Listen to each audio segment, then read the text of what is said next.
Weil. Raymond Weil. So he came here in 1913 and excavated here. Okay, and he was sponsored by Rothschild, so he had money. Well, the dig had money, and he wanted to look for the tombs of the house of David. And he was a good biblical archaeologist, which meant just like you have a treasure map that shows you where you're supposed to dig for the treasure, that's what the Bible does, and that's what it did for Raymond Weil. Okay, so he came in and he used his Bible. 1 Kings 2:10 says this. You see it down in the end of the second paragraph. Then David rested with his ancestors and was buried in the city of David. So we know from that verse alone, the city of David is 11 acres. We know from that verse alone, David is buried somewhere inside the city of David. Today, and we're going to go to this place for another reason, but today everybody goes to the tomb of David up on the western hill. Could that possibly be the tomb of David? No. How do we know? Because the Bible tells us that he's buried in the city of David. Right. Okay? Now, the Bible gets more specific than that, and so Raymond Weil used Nehemiah 3:15 through 16. It's that quote that's indented there on page 66. It says, Shallun repaired the wall of the pool of Siloam. So we were just down at the pool of Siloam. By the king's garden. This makes sense to have the king's garden down by the pool of Siloam, right, doesn't it? As far as the steps going down from the city of David. So they're rebuilding. Nehemiah is having different families rebuild different sections of walls. We know we're on the southern side of the city of David because it's at the pool of Siloam. And we know if you continue and follow the sections that are being built, you end up on the the east side of the Temple Mount. Okay, so we know that he's talking about the sections of wall from the south heading north on this east side of the Temple Mount, or on this east side of the city of David. Got it? Yeah. Okay, so he goes up to these steps that are coming down from the city of David. We don't know where those steps are. Beyond him, Nehemiah, son of Azbuk, made repairs up to a point opposite the tombs of David, as far as the artificial pool. So we got a pool, and then it's talking about the wall line, and these tombs are opposite the wall line, 2 sections of building in Nehemiah's day up from the pool of Siloam. One family builds from the pool of Siloam up to somewhere where the steps come down. Then the next family from where the steps come down up to on the wall. They're building the wall opposite the tombs of the house of David. Okay, now go back to page 62, this one. And here, this was a very scary thing to do, but we put our big giant drone this big up in the sky over there and got some pictures and... Whoa, that's a nice shot. Okay, so look at that shot. Now, I want you to look right here where my finger is. That's the steps we were just sitting on the pool of Siloam. You see why I'm saying I don't understand why it took into the 2000s to figure out where David's palace would be. It'd be at the top. Is he? How soon can he get it here? Okay, so that's the far side, the northern side of the pool of Siloam. It would have come all the way up to these roads. See how big it would be in there? Yeah. It would have been all this area here. That's huge. Okay, now we're talking the time of Nehemiah, so it wouldn't be the Roman pool. It would be a smaller pool, but it still would have been right there. Usually you have pools, and then in later periods they expand them. Because why start all over again? Yeah. Okay, so you see where the pool of Siloam is. Now you see where one section would go up. Minimum like half an hour, 40 minutes. Tell them don't worry about it. We'll use these. To wherever the steps were here. Okay, so wherever the steps were, and then up here. Now do you see all this bedrock up here? See all the bedrock? That's where Raymond Weil cleared all the way down to bedrock. Now, you see how big the area cleared to bedrock is? That's nothing in this picture. It's a much bigger area than that. See all those houses in this street and all these houses over here? He cleared all the way back into this huge area. He used over 100 donkeys. He used the local people, and he just cleared this whole area out, knowing that he was digging too big of an area, and that according to this description, the tombs of the house of David had to be in that area. Either he's going to find them, or Nehemiah is going to be mistaken somehow. Right? That's not going to happen. He comes down, he finds 9 tombs. 9 tombs. Now here's the problem. We've been talking about one city on top of another, and if you look over there at the bedrock that he cleared, do you see how it's a quarry where they've been quarrying blocks of stone? That happened at the time of Hadrian. Now, it's probably not a coincidence, being that Hadrian is trying to supplant the belief systems before him with Roman paganism, that he would quarry purposely in an area that would destroy something sacred. He's trying to eradicate Judaism, which is why the Jews rebel against him, and this is the whole Bar Kokhba revolt, it's called. Okay, and so it's, by the way, do you know what Bar Kokhba means in Aramaic? Bar, Son of. Kokhba, star, son of the star. Whoa, geez. Why? Because they're waiting for the son of the star. What does that mean? Son of God. That means Messiah, the deliverer. Remember how everybody wanted Jesus to deliver from the Roman oppression?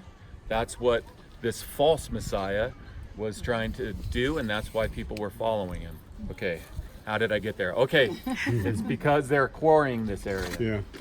So the tombs that he found were greatly damaged from that quarrying, and we're going to go up and look at them, and especially one of them. But the ones that are the 2 best preserved, you can see them in your picture, and you can see them in real life right there. And we're going to go look at them in a moment. Okay.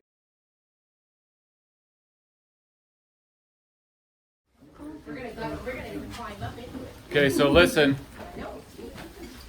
So see this entrance? Okay, now you got to take the face of this up quite a distance, as you'll see when you get in there, and then put a roof on it.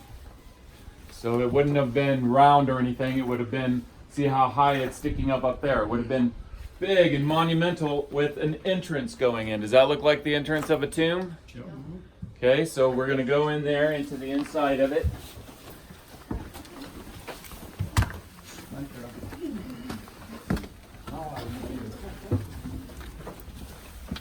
Don't even feed Michelle.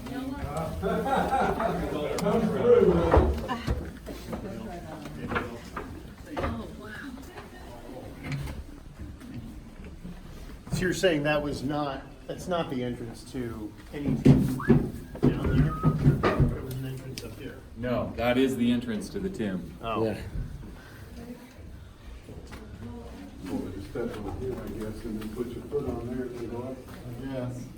If you try it, oh, okay, you're telling. Yeah, and I would go up this first. Oh, and then this step thing's up. gonna break right off. just volunteered. You're next. So that we get 2 guys up there, it'd be good to. I'll stick here. Okay, Now, break. obviously, this is not for everyone. So, Yes, please. Please. so look in your book, and I'll go through what's up there. Take Page care, 16. take care, Lord. Gee, I'm gonna hold the bottom. Yeah. We need guys on the side, but first let's talk about it. Let's talk about it first with our books. Okay. Now that we got Tim trapped up there in that. I can hear. Okay. Bye, Tim. So on page 68. Now again, look at where you are. Look at where the entrance is. You got to cover this whole thing up. You see how this has been quarried and damaged? So it's a whole section that is in here. You can see these grooves along here. maybe there was a wood floor in there, and so we're talking something monumental here. Okay, and so let's read 68. This is Raymond Weil from his excavation report. He says, "We discovered and have completely cleared what remains of a group of large tombs cut in horizontal galleries. Do you see how it's horizontal? The location of the group in the old city and adjoining the enclosure wall that we just saw out there, corresponds perfectly to the few particulars that we have mainly from Nehemiah about the situation of the Davidic necropolis. These funeral deposits are certainly from the Judean royal period." Okay, now why does he say that? Because he excavated this and took the materials, like the pottery and everything, that date to the time of the Judean period, or the Israelite period. Okay, now he calls T1, Tomb 1 is the one that we're standing in. Okay, so the next quote down says, "Just at the end of T1, the high tunnel of the first stage retains its sarcophagus." Now look over to the right there in that picture. There's some that don't have a book. Maybe you can let them look on. It retains its sarcophagus. Okay, so do you see it? It's hollowed out in the form of a trough. And that's what is up there that anyone who wants to go up can see. This And here? Yeah, right here, the trough. Okay. Now, when you see that trough, understand that this isn't the skeleton that was found in this trough, but this is a typical skeleton. When they buried in this time period, they didn't bury people like this. They buried them crouched, like you see this person buried. And so this, what he's talking about with the sarcophagus, we have exact parallels in tombs that were found in Silwan when they were excavated that still had their burials in them. Okay, so it matches what a burial sarcophagus from this time period looks like. The reason that the critics say that this isn't the tomb of David is because they say that, well, there's just one of them and it doesn't make any sense. But that, again, those are family tombs. This is for a single individual, which makes it make perfect sense. Okay? And one should see it as a resting place of the owner of the tomb. Perhaps David was laid to rest in the excavated sarcophagus of the old upper tunnel of the T1 tomb. Okay, so let me just summarize that as this. This is the most monumental of the tombs, the most likely place that once held the bones of David, King David, is in that sarcophagus trough that Tim is looking at right there. Now, like that sign said down there, this was the absolute majority view for years and years and years until the early 1960s. Kathleen Kenyon, who we're going to be talking about a lot, who is a well-known archaeologist. She dug in Jericho, and we're going to go see Jericho. And then she came up here and dug in the city of David in the early 1960s. In the early 1960s, you're standing in Jordan. Whereas in 1913, when Raymond Weil was digging here, you're in the Ottoman period. And the Ottomans needed some money at that point, and so that's why they allowed that dig. Okay? So it was the majority view until Kathleen Kenyon came along here. She's in Jordan, and we're going to see down in Jericho, it's the whole thing. Her job is to take all these biblical connections and overturn them. We're talking major politics here. Now listen to what she says. The quote is down at the bottom of the first column of page 70. This is from Digging Up Jerusalem. Okay, so this is what she says. The controversial point is the cuttings that Weil identified as the royal tombs of the house of David. The biblical evidence that David and his heirs were buried in Jerusalem has stimulated many searches and fanciful identifications, including that of the so-called tomb of David, shown to tourists today. Think about this. This is where the tourists used to come. Amen. This is where they used to come and learn about David and the tombs of the house of David. From the time Weil discovered these and to the time, up to the time when Kenyon was saying this new interpretation. It's not based on fanciful anything. It's based on where the Bible says that the tombs of the house of David are located. And then that's how, from these 11 acres, that's how Raymond Weil knew where to go digging to look for these tombs. It's not fanciful. It's logical. It's reasonable. Okay, now she's got to give her own interpretation to overturn this. Here's what she says. The particular cuttings revealed by Weil were certainly unusual, consisting of 2 rock-cut tunnels side by side. They are not like any observable cisterns, though the plaster that covers the rock shows that they were at some stage used as cisterns.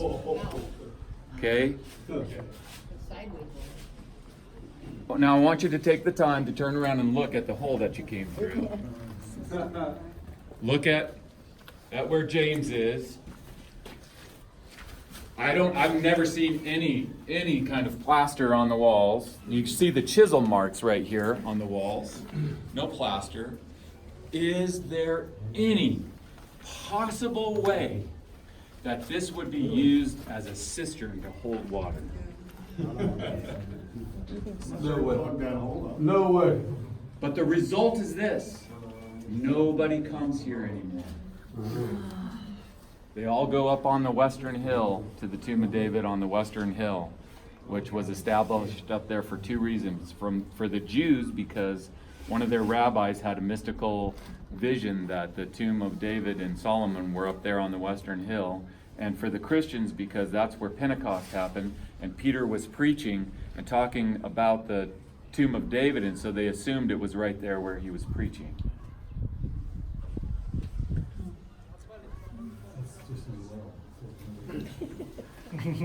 I mean, yeah, it is kind of nice to have it to ourselves, but we're talking about the tomb of David. Now, let's read this Psalm 16 under the interpretation. Psalm 16 on page 71. Therefore my heart is glad, and don't forget also that the promise that we just read up in the palace, 2 Samuel 7.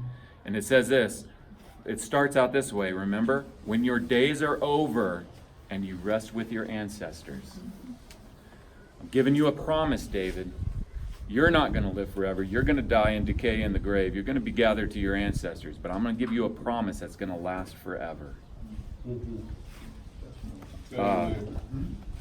Then Psalm 16, 9 through 11.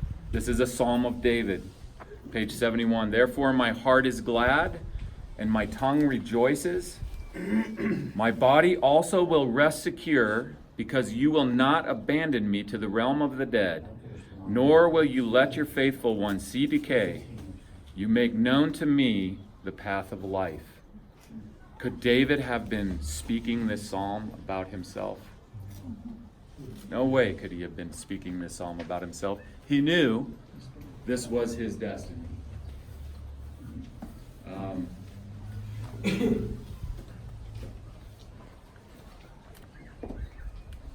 Now, what Peter is doing, and will be there, is Peter is contrasting this tomb with another tomb in Jerusalem that we will be visiting later, and that's the tomb of Jesus. This tomb, he says, has the bones of David. But the tomb that he's talking about with Jesus, the Messiah, is an empty tomb. And this is what the people are listening to, the Jews that are listening to, when their hearts are pierced and they realize, oh my gosh, we crucified the Messiah. And they weren't banned from the church because of that. They were brought into the church and the birth of the church because of that. I'm going to shut my thing off. Save batteries.